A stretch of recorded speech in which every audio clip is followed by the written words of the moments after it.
Hey, what's going on, guys? This is Youthman. Today I'm not in my home theater, but we're in my friend Derek's home. We're going to be reviewing a brand new ultra short throw projector from Epson. Today we're going to be looking at the Epson EluneVision Ultra LS300 laser projector. So in this video, we're going to be doing a quick unboxing. We'll go over all the specs as well as share our experience with the projector, how it looks and how it performed, as well as things we like and a few things that we dislike. Now I realize a lot of you guys do not have a dedicated home theater like I do in my space, and so I've been reviewing several ultra short throw projectors over at Derek's home because he's got just an average sized living room. It's not too huge, 8-foot ceilings, and it's just a normal setup. But Derek previously had a 65-inch TV and he wanted to go something a little bit bigger and kind of build a dedicated space in his living room with a projection. Unfortunately, in his setup, we can't go with a standard projector because right up here we've got a ceiling fan that would be right in the way of maybe where you're going to mount the projector or even further back. And so we had to look for an option that would work in his space. And ultra short throws have gained a lot of popularity with people like Derek that don't have the space to put a dedicated ceiling mounted projector in it. So the LS300 is Epson's budget-friendly option for those of you that might be considering an ultra short throw for your setup. So enough talking, let's get to unboxing. The front of the LS300 features a 2.1 speaker system from Yamaha. Now, as with most ultra short throw projectors, this isn't super impressive compared to a dedicated 5.1 or maybe even a 7.1 or higher speaker system, but it definitely can be used if you do not have the room for additional speakers. On the rear of the unit, you'll find a USB port, 2 HDMI ports, one with ARC, a service port, an optical out, and a power port. On the right side, we have a control panel with buttons for power, a blank button which temporarily turns off the image, a Bluetooth button, and volume adjustment. Below that, we have a removable cover that contains a manual focus lever. And down below that, you can easily access the removable air filter to periodically clean or replace the filter when needed. And on the bottom of the unit, we have 2 front as well as 1 rear adjustment feet to help you level the projector. Before installing the LS300, Epson has included recommended projection distance and offset from the projector to the screen for various size screens, and you can find those on page 23 and 24 of their manual. This is super helpful instead of having to guess how high and how far away from the screen it will need to be. The LS300 is their budget-friendly option, but they also sell an LS500, which has a 4,000 lumen as well as a 2,000,000:1 contrast ratio.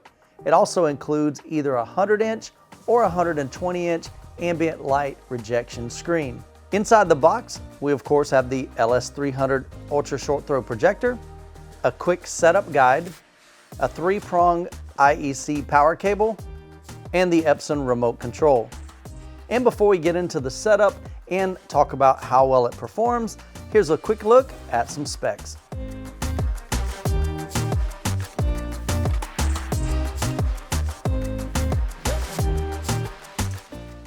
All right, so setting up an ultra short throw projector. Now we had previously had a couple units in, and they each have certain distances that they have to be below the screen and how far they have to be away from the wall in order to project properly on your screen. So previously we had 2 other units, and neither of those units actually had the calculation. I guess one had the calculation as far that you needed to be from the wall in relation to the screen size. So like 90-inch, 5-inch from the wall type thing. But none of them had how far below the screen it needed to be in relation to where the projector is sitting on your entertainment center. So with that, I already had this, the EluneVision 8K Aurora screen already mounted based on the previous review units that we had. So I needed to do something to accommodate that, so I had to create another entertainment center. So I just made it a fully adjustable center, because I know we're going to be potentially having more of these to review. And depending on the angle of the laser on each of the different units and how they construct them, that may change the calculation on how far below the screen they're going to be and how far away from the wall they need to be. So I thought it'd be a little bit easier to make a stand that I can fully adjust up and down. And I can actually tilt a little bit too, but most of that adjustment can be done from the projector itself. So that was the initial thing was that you're going to have to deal with. And my recommendation would be to, one, definitely look at the instruction book and see if that calculation is there, because that's going to help you place it. And of course, relating to what your own entertainment center looks like, where you're going to place it, you're going to be able to tell based on those calculations now how far the screen you're going to have to mount it. And you can also place the projector before, kind of project it out onto the screen to kind of see where it's going to be. Because trust me, having to adjust it afterwards, like literally having to make something else to accommodate to that, you know, might not be a good way to go about that. But after you've got that calculation, most of it is manual when you're working with the keystoning and how far, you know, just kind of lining it up on the screen. There's a lot of manual back and forth, using the feet to do that, or adjusting. In my case, I had to adjust the stand, but if you use the calculations, you won't have to do that too much. So that part was pretty simple. After you've done it, it's really a manual, and then getting your focuses and stuff like that. So now we'll just kind of go into the actual settings once you've got it set up and you've got it placed where you need to be. Now we're going to just talk about kind of setting up this particular projector, the LS300, by itself. All right, so menu here is obviously just a standard Android OS. Seems to be very, very responsive. You can kind of flip through everything. There's no lag. Pretty nice to be able to do that. And it appears to be, all the color looks really good and everything on this menu. So you get all the streaming options that you would, and you got the Chromecast. All that is available to you, which is really nice. As far as the menus themselves, obviously you have the inputs, the two HDMI that you have. And then, as we said, the settings are pretty minimal. Obviously, network count, that type of stuff. This is the settings for the Google OS here, the Android OS rather. So you have separate menu for that versus the actual menu for the projector itself. So in here, you have your picture options, aspect ratio, HDMI range. You do have custom settings that give you a little bit more customization there, which is what we used with the Blu-ray calibration software. Sound, again, you've got different sound modes, and this is strictly for the internal speaker. But you also have your ARC settings and output and latency options there. After that, display, not too much. You have your corner adjustment and motion sensor. Motion sensor is just if you get too close to the laser, it shuts it off to protect, like kids or whoever may be up there from burning their eyes. The corner adjustment, you have an 8-point adjustment there. Pretty simple. You just click on one and you adjust it from there. So obviously pretty simple. This is to help with the keystoning. So you line it up as best you can physically first, and then you come in here and you can do fine adjustments in there. And then just these settings here. So just sleep timer, menu timer, HDMI CEC. That's for controlling other HDMI devices with power, that type of thing. So pretty minimal, but overall I think pretty slick and very usable. All right, so one thing to note too, as we were going through this, and we noticed when we showed you the menu for the projector itself and the picture settings, when we were on the home menu of the projector where you have its own streaming stuff, we noticed that our custom settings are now basically back to default settings.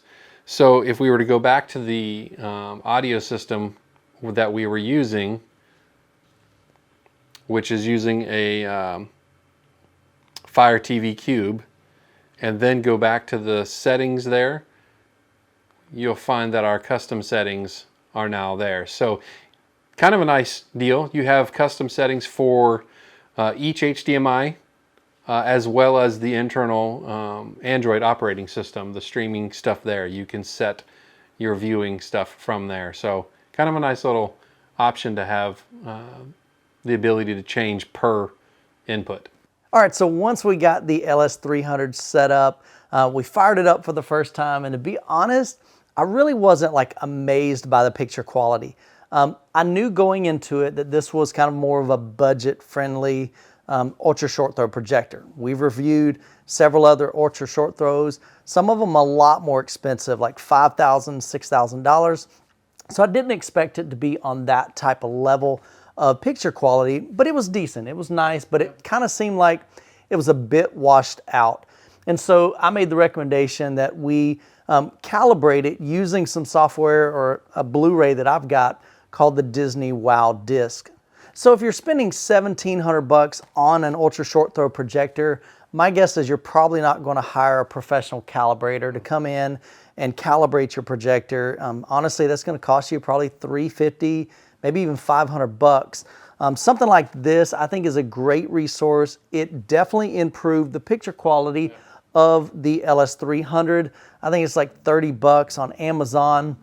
There's also another one that a lot of guys in the home theater space recommend, the Spears and Munsell. So I'll post links to those down in the description. Whether you have an ultra short throw or even a regular projector, I think it definitely can help you dial in some of those settings like saturation and color, and also that contrast and your brightness. So Derek, you definitely have spent more time with this than I have because it's here in your home, and you've also seen it before the calibration and then after the calibration. So kind of walk us through on what somebody can expect, if they don't calibrate it, your initial impressions, and then also after we dialed it in and got our settings a lot better, what did that image quality look like as well?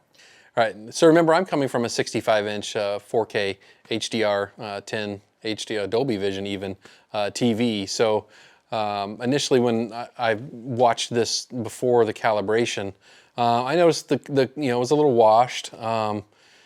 Different parts of the content, whether it be HDR, it was a little hard to tell when it would switch back and forth from either SDR or HDR. But when Mike came over with the calibration Blu-ray, honestly, I didn't think too much of it. And like we were saying, some people pay for that type of service, and thankfully there's another option like that, because if you're, like he said, if you're looking for a lower budget option like this, you're probably not going to want to go spend a whole bunch of money. So having a tool like this, I can definitely say, and I'm actually watching it as we're doing this, the color and everything, the whole picture itself, just where before it was washed, it is a very impressive picture. I mean, no one would be sad at all with what I'm seeing here. So there's definitely something to be said for having either a calibration tool, or if you prefer to pay for it, I really don't see there being a bad to that.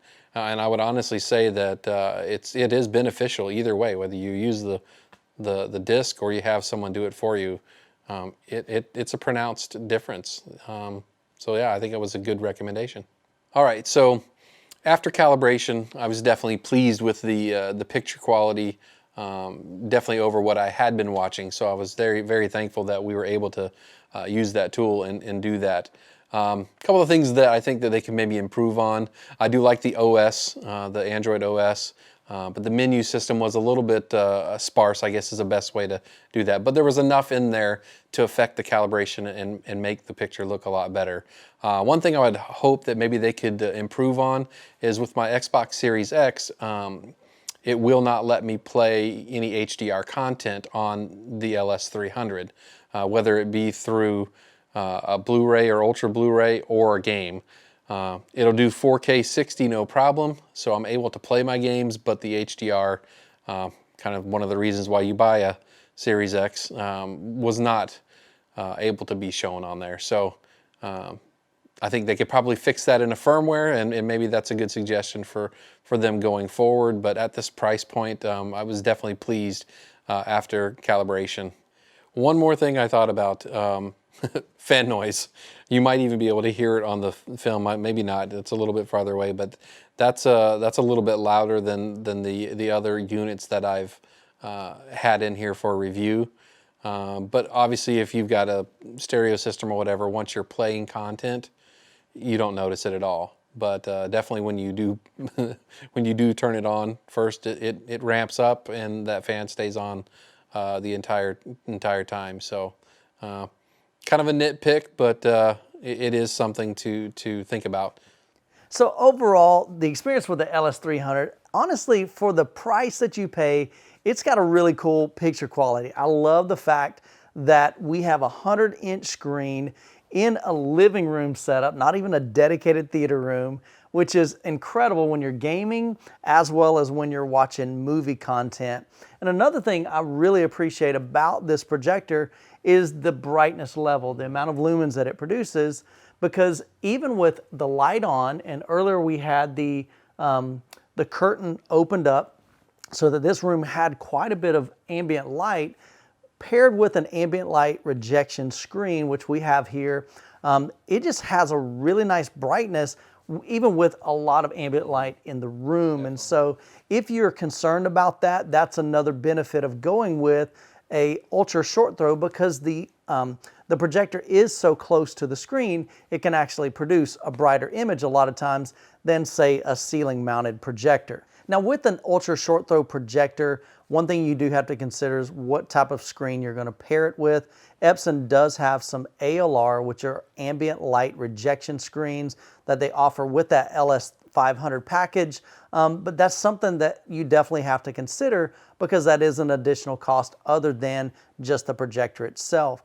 The benefit from an ALR screen is, instead of just being like a white solid surface, it actually has ridges in it. And if you were to look from the top of an ALR screen down, it's actually dark. And so basically it's rejecting any light that's coming from the top, which would be like your ceiling lights or maybe ambient light coming from outside your windows.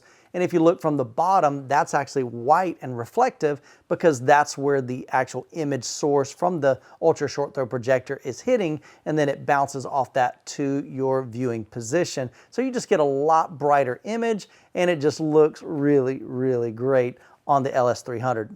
So if you're looking for an ultra short throw budget friendly system, check out the links down in the description below. I'll have links for the LS300 as well as the 500. And as always, you guys be blessed, and we'll catch you in the next video.